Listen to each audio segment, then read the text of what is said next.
বিভিন্ন পরাশক্তি বলছে আমাদের চেয়ে শ্রেষ্ঠ শক্তিশালী কে আছে। এই কথাটাই বলেছিল আদ এবং সামুদ জাতি। আল্লাহ পাক এদেরকে এমনভাবে ধ্বংস করেছেন যেন খেজুর গাছ উপড়ে ফেললে যেমন করে পড়ে থাকে, আদ জাতির লোকরা বাড়ির মধ্যে এভাবে পড়েছে। মাত্র 6 দিন এবং 7 রাতের মধ্যে আল্লাহ পাক আদ জাতিকে ধ্বংস করেছেন। আর সামুদ জাতিকে আল্লাহ পাক ধ্বংস করেছেন বজ্রপাত দিয়ে, প্রচণ্ড বজ্রপাত দিয়ে, মুহূর্তে একটা কম শেষ।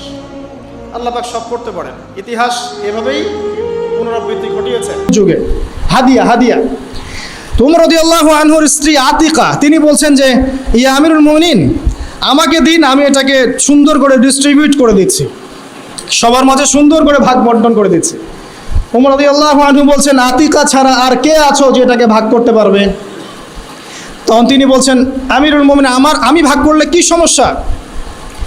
তখন তিনি বলছেন যে তুমি ভাগ করতে গিয়ে কিছু আতর নিজের হাতে লেগে থাকতে পারে, সেটা তুমি ব্যবহার করে ফেলতে পারো। এই যে সুগন্ধিটা তুমি নিবা, এটা আমার জন্য হারাম।